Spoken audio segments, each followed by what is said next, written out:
Hey guys, tonight's video is going to be kind of a long one. It's I think it's with me charging the caps up, and then I'm going to include the segment 2 of me transferring the power over with this light bulb too at the end. And keep in mind the battery voltage before I started, like when I ended with that other coil, before I started testing with this one, it was 3.322 the voltage, and it would flash off of 3.23, and that was resting at about 2 or 3 hours of a resting period. That was the voltage.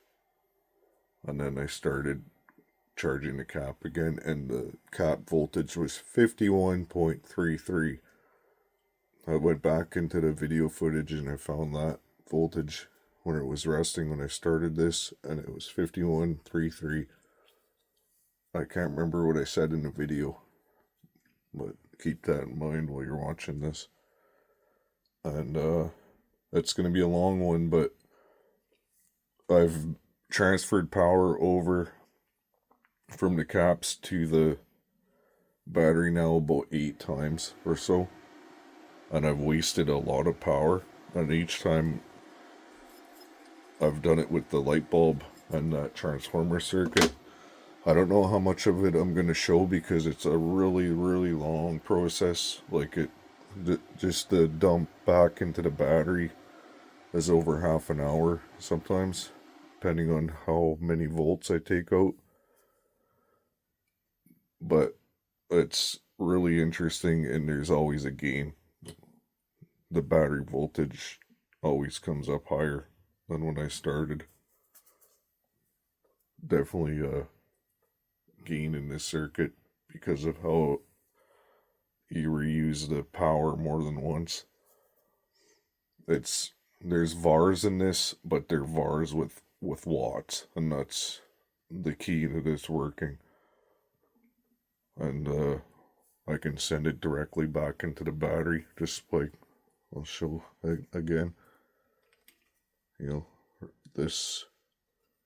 that bottom LED wouldn't be lit. The top one has the power coming out, and the bottom one is the power going back in. It would not be doing that if it was only using power. You can see there, and there's the meter. It's 0. And yeah, before you comment, I know these meters aren't accurate when it comes to this stuff, but it is accurate to the point where I know that's very small amount of energy coming out of that battery. Even at that frequency, this should be moving. Because you can see here when I don't have it hooked through the LEDs, it moves a bit. See it move? It moves a bit because it's still telling me that there's power coming out of the battery, but most of it's getting returned though with this coil. But sorry, this video is going to be long, so hope you guys enjoy it. Okay, this is almost 6 hours later. Here's the voltage of the cap bank. There's the current coming out of the battery. There's that same cell voltage right there. And I'm thinking when it hits either 70 or 75 volts, I'm going to put the power back into the battery by disconnecting the battery and that bank so they're isolated from each other, and then I'm going to parallel them without the circuit on with this light bulb in series, so it burns power off in the light bulb while putting power back into the battery bank for about, if it's 70 volts, I'm going to bring the voltage down to around 55 or 56 volts and stop there, because that's where this circuit needs to run in its resonance. Anything lower than that takes it out of resonance, and the coil is lacking capacitance. So it needs to run in at like 52-ish range and above, as you can see in that video. It should be posted before I post this one. I should have a video of this coil coming, filling up at resonance or capacitance until it hits its resonance level when the sound goes away and the current drops to like 20 milliamps where it's at right now. So I just want to document this anyways at this time. And it's like 5 hours 45 minutes since the last time I did an update. It's brought the voltage up almost 10 volts for 1 decimal point on the battery voltage.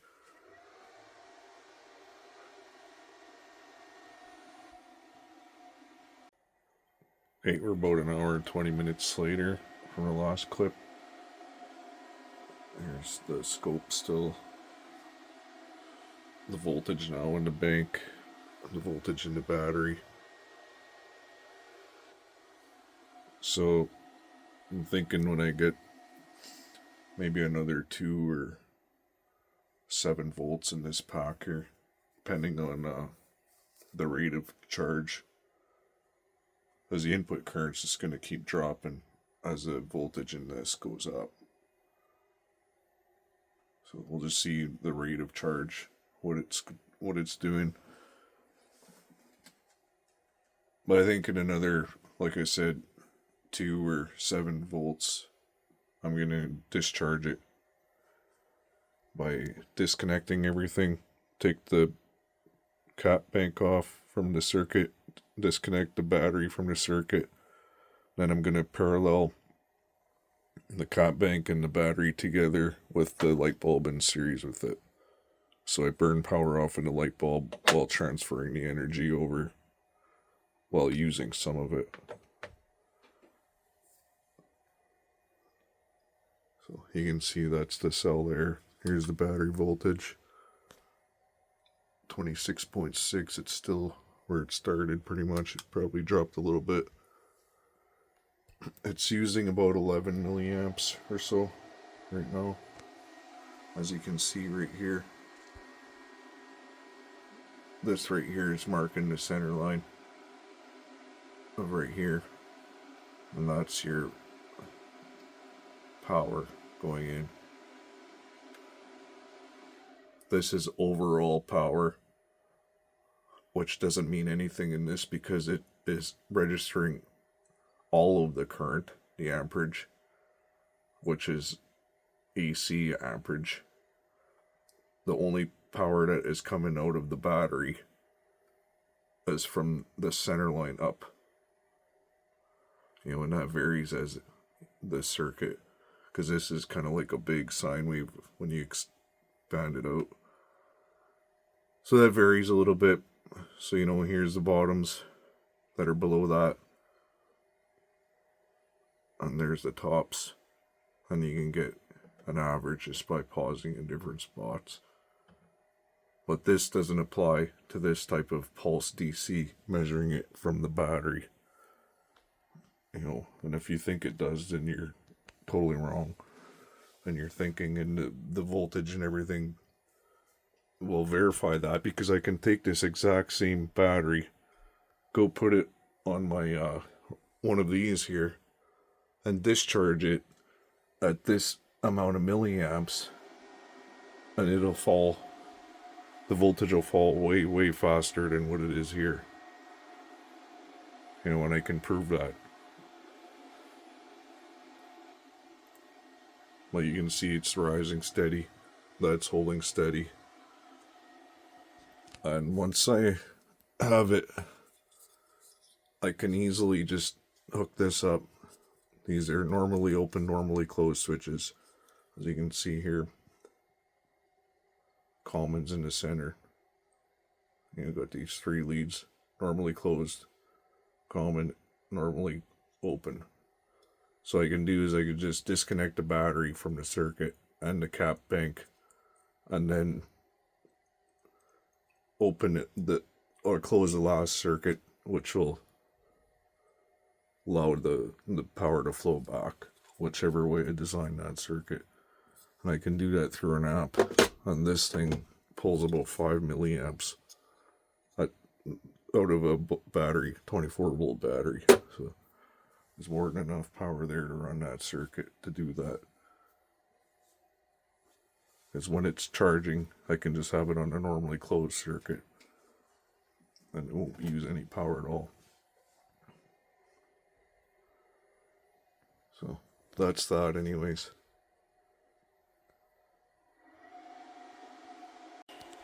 And so it's been just over an hour and 40 minutes since the last update, just past the 70 volt mark. The battery's been recovering a bit because there's less current being drawn, but it's charging harder than it was like 10 volts ago, like when it was 60 volts. It's just in a better state of resonance at this voltage. So I'm going to leave it go as much as I can. You can see when I hook the LED up, you can see how bright that is.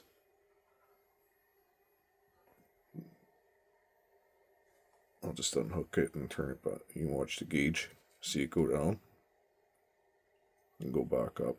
When I hook it up, you can see the voltage too. Put it in frame. See everything drops a little bit, not much though. It's a big cap bank and it's pretty stable, so the voltage is not far behind where it's charging at this rate. But it's charging pretty damn fast, considering the amount of power that's going into it. Here's the scope shot. You can see it's right here at its highest. I've got it right there at that solid line across. Is about the voltage, like the average is right around there, and at the top of it is 11 milliamps. You can see right there, and that's pretty close to what this gauge says. It's a little less now because I have that LED on, but watch this. I'll unpause this again. Watch this. When I do this, take this off, I have to touch the battery to get it to start. Now you can see, look how bright those lights are. You can see, and the current has dropped a bit going into the circuit. And here's the current. You know, all three of these lights, actually this one's on a little bit too, but all these lights are being powered through the current that goes through this meter right here.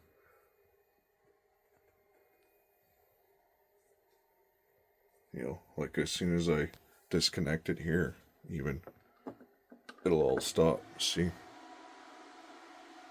But even if I connect it back up again, oh, I got it. Usually I have to touch the battery at the same time to get it to start, but it started. And you can see that battery's recovering. So I challenge anybody to actually do this with this size of a cap bank with a 26 volt battery. 26.6 volts is what this battery's at right now. With that amount of current, and charge up a cap bank like this. You know, I'd like to see it with just a conventional way of charging at this voltage, you know. See, it didn't start there when I did that, so now I have to come over here and touch the battery and put it on there. Now it's running. See, it's back going again. The voltage will keep climbing, and that battery's recovering now. I was at 3.323 when I started this. So if I can get this to keep going to 85 volts, is what my target is right now, depending on its charge rate, then I'm going to do like I said, put the power from here back into there while burning some off in the light. And another thing about this is there's no radiant energy out of this circuit. It's all contained within the circuit. There's no antenna and there's no ground. This is a floating circuit. The only time I can see any difference is when I put a light right here and it's really dim. There's like hardly anything at all. And you can see when I do that, it doesn't change much on the scope. I touch the battery, I get some here. A little bit. So if I touch the battery, watch the scope. That's just me touching it. You know, it doesn't change the current on the meter. But you can see it up here, and it's charging harder. And also when I touch the ferrite met glass, it does the same. If I touch the battery right here, or the cap, it'll go down. If I touch the transistor, it doesn't do anything much because it's not a metal back transistor. And you can see here too, like I can light up the lights just like that, so it's all contained in there. I can do the same with this one. It's the same thing as using this, just that this one's soldered onto it. You know, it's charging pretty damn fast, and the voltage is getting to a resting state at this amperage. So, and I already know for a fact when it's at 62 volts, because I've done it before a few times with the other coils.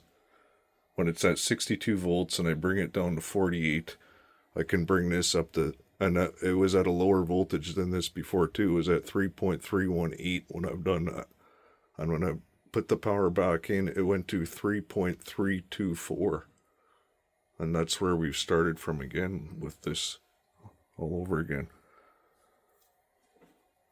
And that's what burning it off in that 25 watt bulb. This is 25 watts and I put it to 120 volts. So I just wanted to do a quick update. You can see how fast it's charging. And like I said, this is the circuit. The exact same circuit. This coil, I have a how to build this coil. I've actually got a complete video series on building this coil and showing the ohms. There's, on the 24 gauge, there's 13.6 ohms. And on the 19 gauge, there's 5 ohms. That's the exact same circuit. Everything else is the same. So, if anybody doesn't believe, just build it yourself and run it at the right voltages too. At the lower voltages, it's not going to do this. You have to get it to where it's only pulling a certain amount of current at a certain voltage on the way out. And your best bet is to use a big supercap bank to collect that energy slowly and a large amount of it, and then just send it right back. I don't know how lead acid batteries will work with this. I've never used them. I don't generally use them anymore.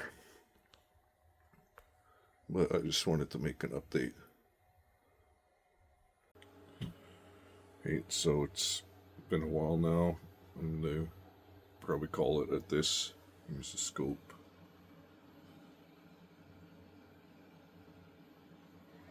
There's the current, still drawing a bit. Cap voltage, but the battery voltage has recovered a bit.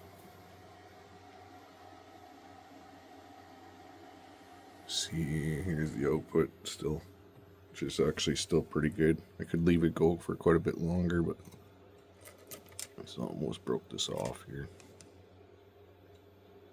See, it's pretty bright still. That's the charging through the LED. And then here's these LEDs up here. Hook them up, input.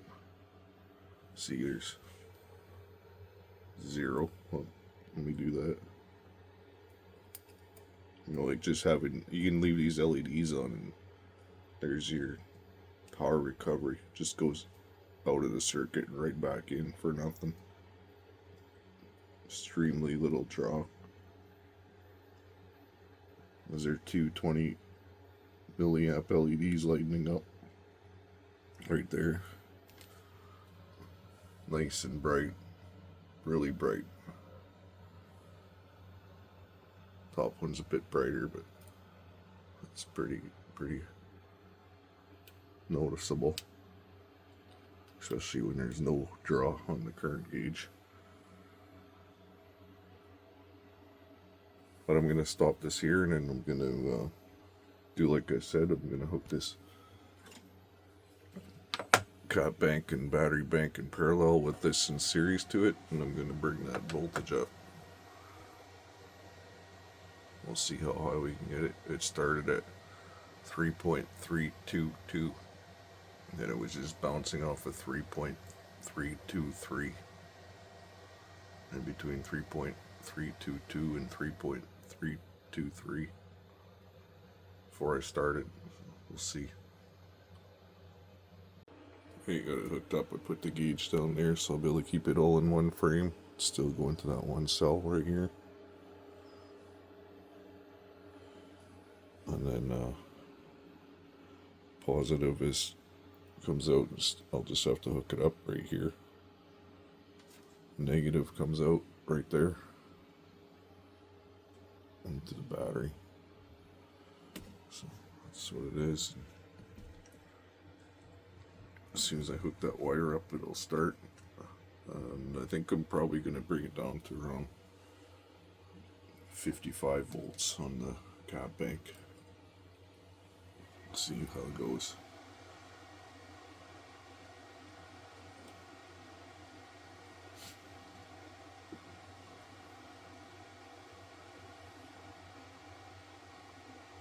So this is demonstrating extra power being burnt off right here.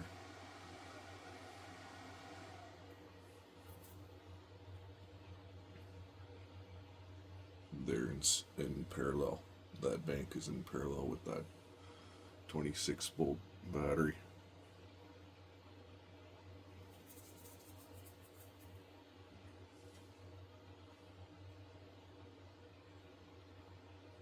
And I'll bring that down to 55 volts.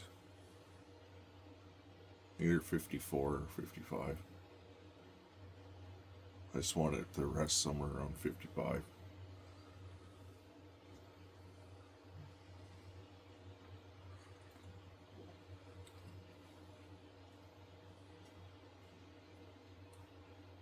If this comes up to 3.325, it will rest somewhere around this 3.323. I've done this before.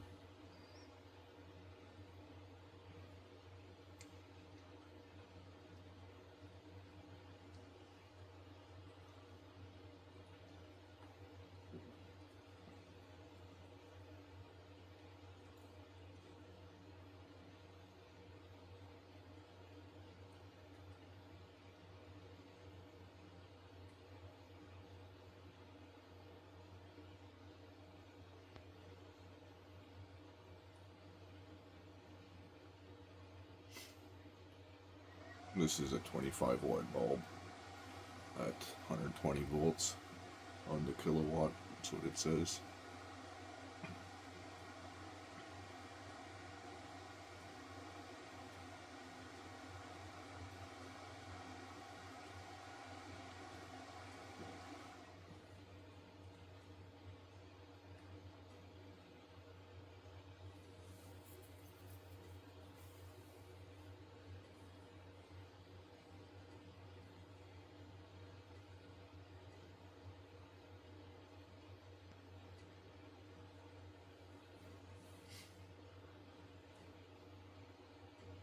I could have let this run too a lot longer, where it would easily charge this cap bank up to probably 85 volts or so.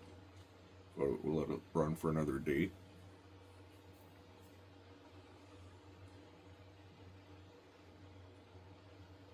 The higher the voltage, the less it draws on the battery for current, and it gives that much more potential The higher the voltage, the more wattage.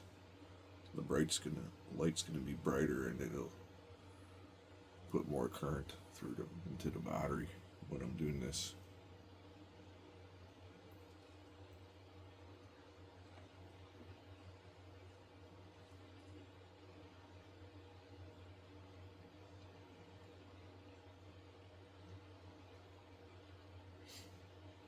This is no gimmicks in this. This is 100% real.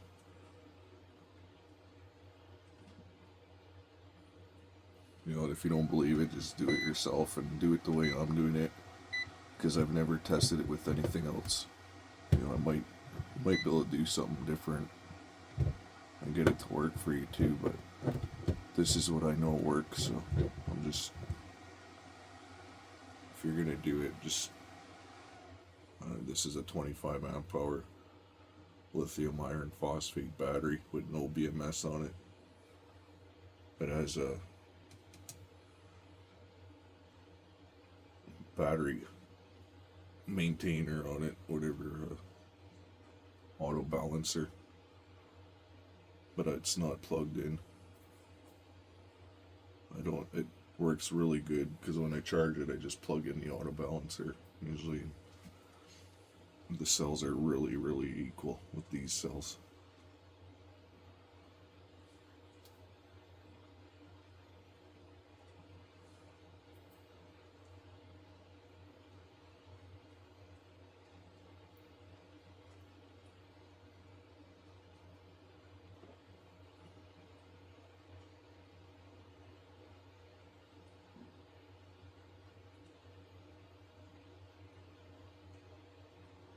I have video documentation of this battery being at 3.323 when I ended off that last test with the other coil. That's where it was. And then I started to test with this one, and I think it started the cap voltage at 51 volts, 0.15.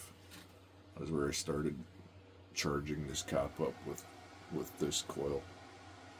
And the battery voltage here was 3.323, and it was bouncing off of 3.322 when I started charging it at 51.15.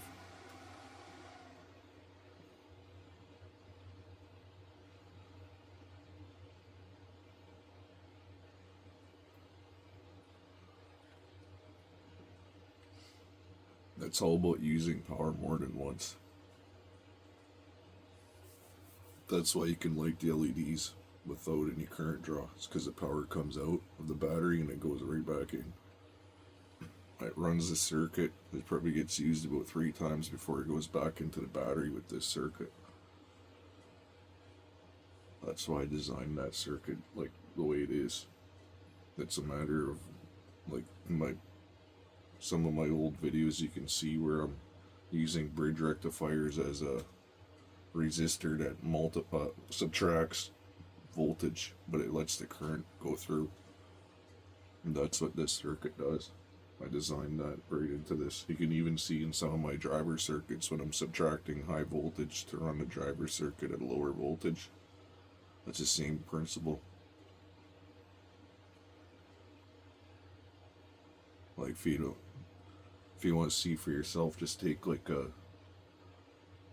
just a normal 12 volt battery and hook up a bridge rectifier and put a bulb in series, and you'll see that the bulb will run 12 or whatever the voltage is, the losses in the bridge rectifier. It'll be about 12 volts less than what's coming out of the AC plug. So if you're running it, 112 volts going into the bulb, you're going to have about 100 volts at the bulb. And when you do that, the power input out of the wall goes down, but you're charging the battery and you still have 100 volts at the bulb, but you actually subtracted some power coming out of the wall when you do it. If you don't believe me, try it yourself with a light bulb. If you're the same amount of current that the light bulb draws is going to charge your battery up.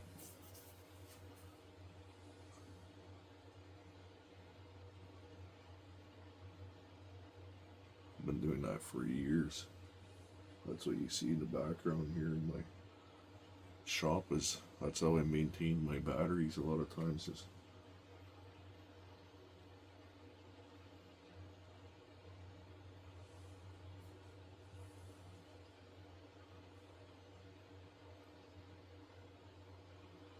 right here. Right, that's what I got going on right there. That's how I maintain them. Give them a charge with the microwave oven bulb if it's a small garden tractor battery like that. And give it a good wake up and discharge it a couple times and put it away again.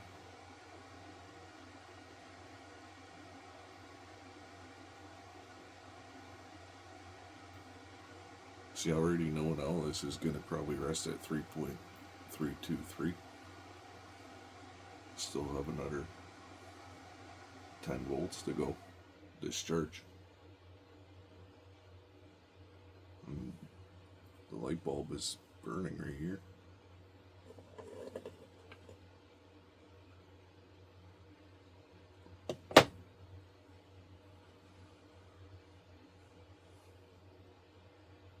That's no gimmick, this is real. Go read the patents for Jim Murray and Paul Babcock. Listen to Paul Babcock's story, like his you can probably find it one of his energy science conference interviews, or just he talks about it all the time. How he was running a generator in Alaska and he was using HID ballast to speed up and make more watts with less fuel. And it's the same thing with Tesla's magnifying generator. That's how it works. Jim Murray's SERPS device. That's how that works too. It uses power and then it returns it back to the source. This is probably one of the best versions of it because you can send it right back into a battery. I've never seen any of their stuff doing that. It's always been with a transformer that just hooks up the power. I've never ever seen them have a circuit where they charge the batteries back up. And the problem with it is it creates VARs, but it's VARs with watts behind it.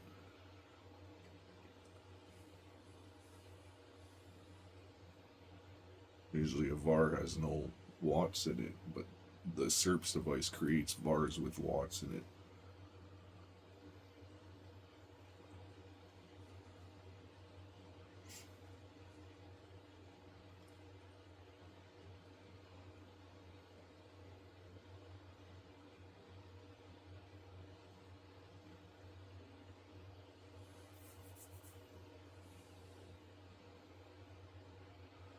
These batteries are really good to use because they're like 98% efficient. Like when I've tested them, you almost get all your power back. There's very little losses in these batteries, especially at this lower current level.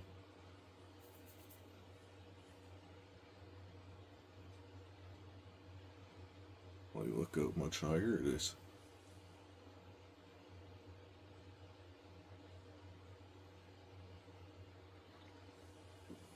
And like I said before, I can hook this up with this circuit that'll do this for me. Just with a program it on my phone, on the app. It'll run these circuits for very, very small amounts of power, and it'll do this. I can do it daily like that or whatever you want, just to maintain the battery, or you can just use it directly out of here.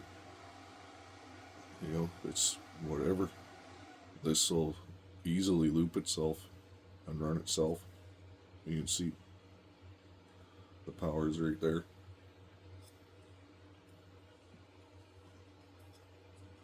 No problem at all. This will easily loop. And I'm going to be building that next big coil. The next coil is going to be almost 5 inches in diameter.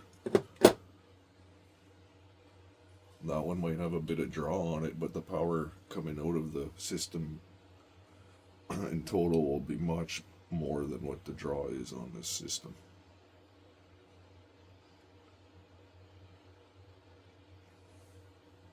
And don't get all like putting a whole bunch of matte glass in the core, because you don't want a big core in this thing. And you don't want to have any radiant energy in the system either. You don't want it in the air. You want it contained within the system. Anything in the air is losses.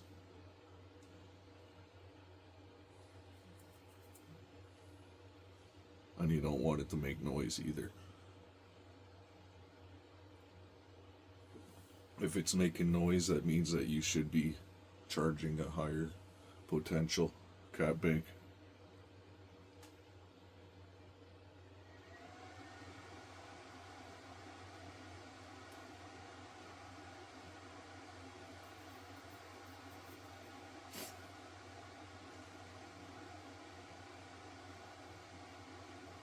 Like, these cap banks have a crazy amount of power stored in them when you charge them up. It's almost, I think it's like 11.8 farads. This bank, 105 volts. 42 500 farad caps in series. 2.7 volts each with a 2.5 volt balance board, protection board on the top there.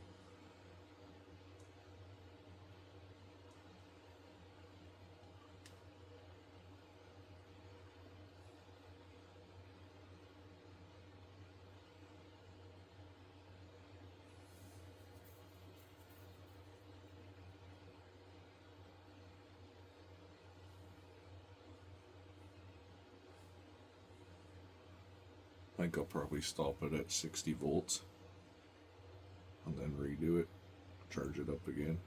I should have started with a battery that's lower in voltage though, because this one's almost right full. It's hard to raise the voltage and watch it go up because it's at a resting voltage of where it automatically comes down to 26.7 ish, 26.6 ish. Or no, we're at 26.6.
It's pretty similar to a Jewel Thief, but it's got those key differences that make it do this.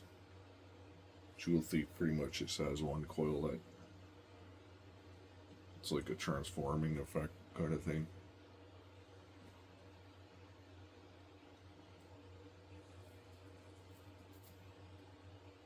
This one uses the two coils together to make it work with the bridge rectifier in between them, connecting the two together.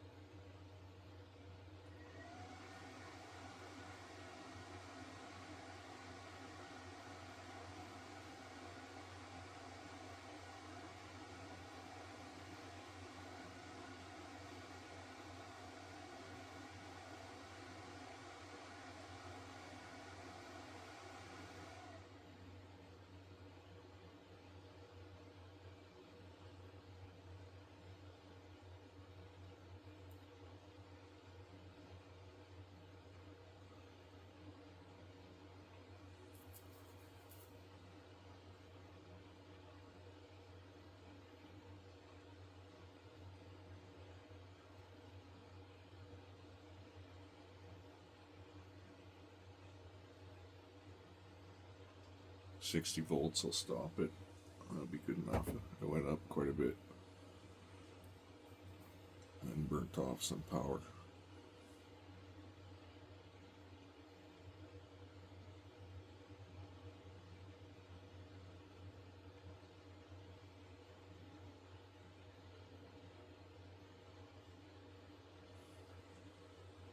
There we go. That's the positive right there.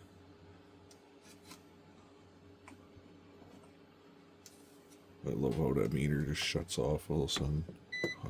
Heat meters that turn off.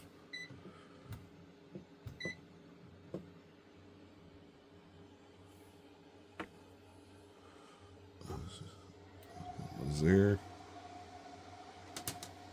The negative is right here. Just kind of hooked together. There's nothing else on this battery. These are the two leads that go down to that cell down there. They come behind here. And it was gonna do that. Sorry, lost you guys off the phone, off the tripod. You see those two leads are just there. Hanging here. Should have them up there anyway, but that's them right here. Kind of a mess. This is the voltage.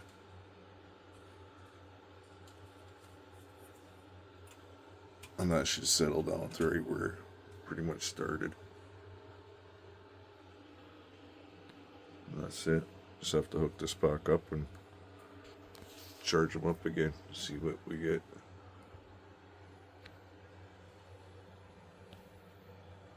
Here's the overall voltage of the bank, 26.6.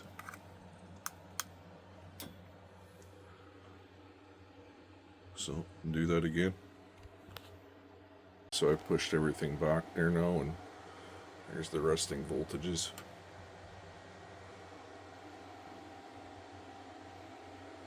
When I hook this up, it should draw a little more current this time because the voltage on the cap bank is lower. And we'll be ready to go. There we go. It's charging again.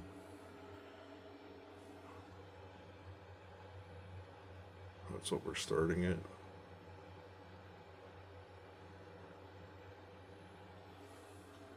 Pulling. Not too much. I'll have the clamp meter hooked up next update.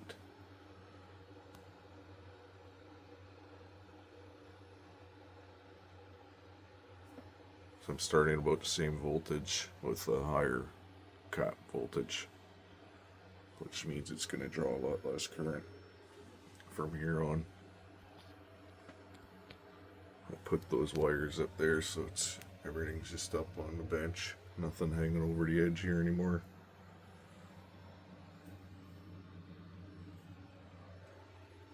That's just over there, so I got more room. Bunch of junk on the bench, but it is what it is. I work in here, so